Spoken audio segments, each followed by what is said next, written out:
Buenas tardes, mi nombre es Natalia Panadero, soy graduada en Enfermería con máster en Nutrición y Salud y actualmente trabajo como técnico en Salud Pública en la Subdirección General de Vigilancia y Respuesta a Emergencias de Salud Pública de la Agencia de Salud Pública de Cataluña.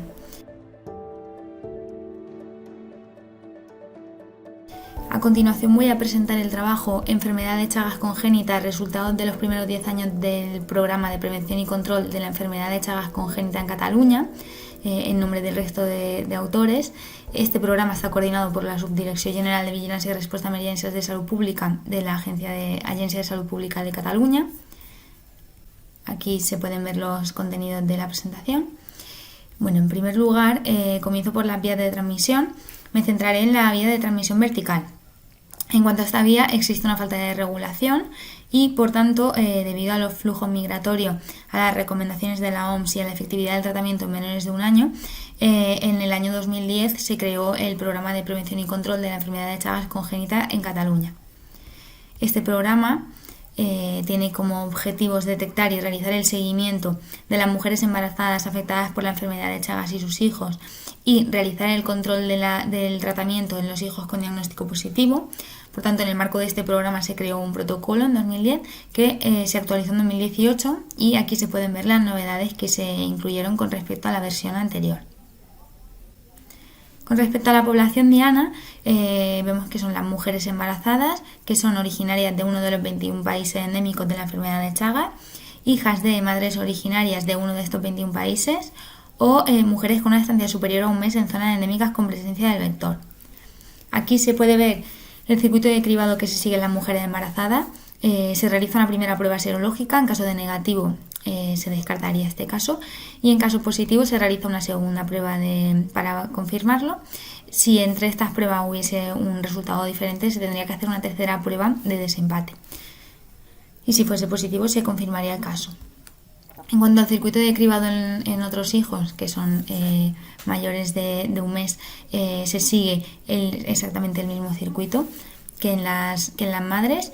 Y con respecto al circuito de cribado de los neonatos, tenemos que en primer lugar, dependiendo del centro, se realiza un microhematocrito, una prueba de microhematocrito al nacer. Si fuese positiva se confirmaría el caso y por tanto se comenzaría el tratamiento. Si no, al mes de vida se realiza una PCR, en caso positivo, de la misma manera se confirmaría el caso y se empezaría el tratamiento. Si la PCR es negativa, se realiza una serología entre los 9 y los 12 meses de vida y en caso positivo se tendría que hacer una segunda prueba para confirmar. En cuanto a los sistemas de vigilancia del programa, bueno, como herramientas disponemos del Sistema de Notificación Microbiológica de Cataluña, en el cual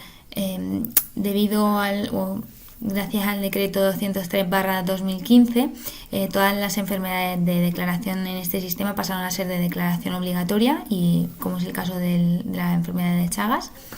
También tenemos el registro voluntario de casos de la enfermedad de Chagas congénita en Cataluña. Aquí entramos una serie de variables que nos vienen de fichas epidemiológicas y a su vez estas fichas epidemiológicas son enviadas por el grupo de trabajo del programa. Este grupo de trabajo consiste en una red de referentes, de profesionales de diferentes disciplinas.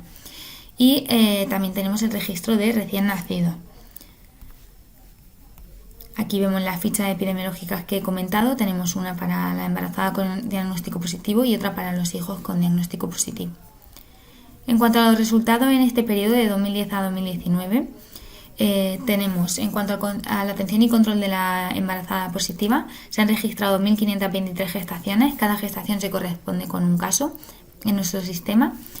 Tenemos que la distribución por grupos de edad, vemos que el grupo mayoritario es el de 30 a 34 años, la media de edad es de 33,6 y el país de origen, pues tenemos un 92% de estas mujeres que son de origen boliviano. En cuanto al año de llegada, vemos que se concentran entre el 2003 y 2007 mayoritariamente y que la mayoría residen en la región sanitaria de Barcelona, un 85,4%.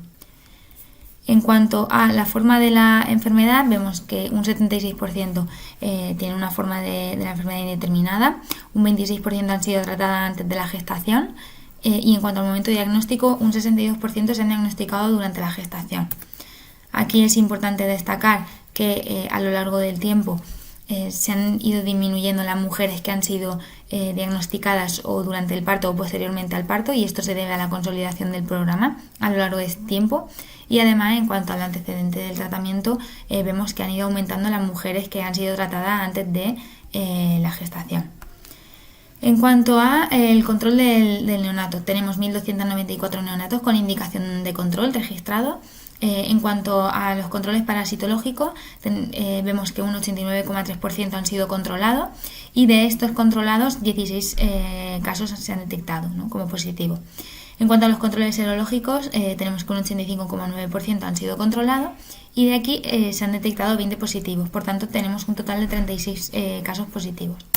En cuanto a los neonatos en los que se ha perdido el control serológico, se ha perdido el seguimiento del control serológico, tenemos un 14,1%, y de estos casos, que son 183, tenemos que un 45,4% se ha debido a que no han acudido a la visita de control.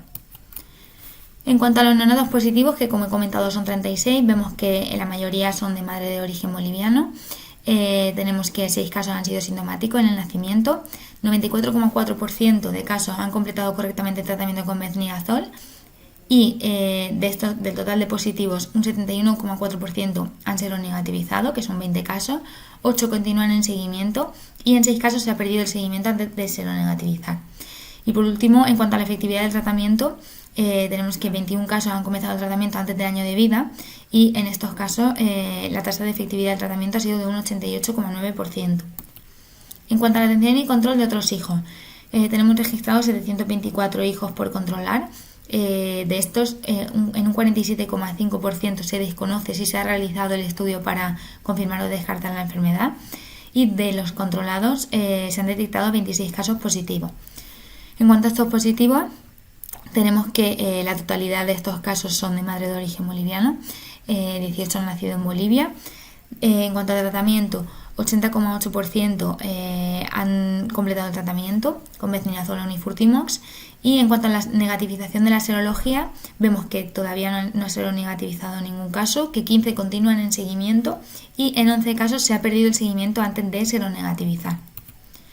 En cuanto a los indicadores de evaluación del programa, vemos que la tasa de cobertura estimada total ha sido de 86,2%, la tasa de prevalencia en gestantes originarias de zonas endémicas ha sido de un 2,1 total, y la tasa de transmisión congénita ha sido de un 3,3.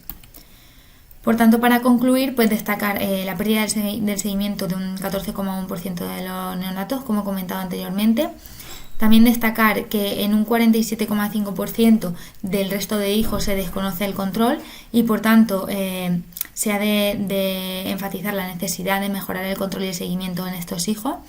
Vemos que la tasa de efectividad del tratamiento en menores de un año ha sido de un 88,9%, y por tanto se acerca a lo que se menciona en la literatura de casi un 100%.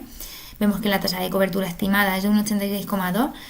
Aquí decir que los datos son estimados y bueno, que se está trabajando para poder conseguir los datos reales y poder realizar este cálculo con los datos reales.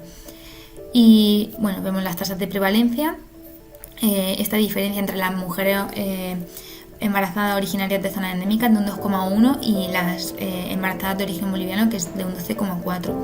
Y por último, la tasa de transmisión congénita, que como he comentado es de un 3,3%.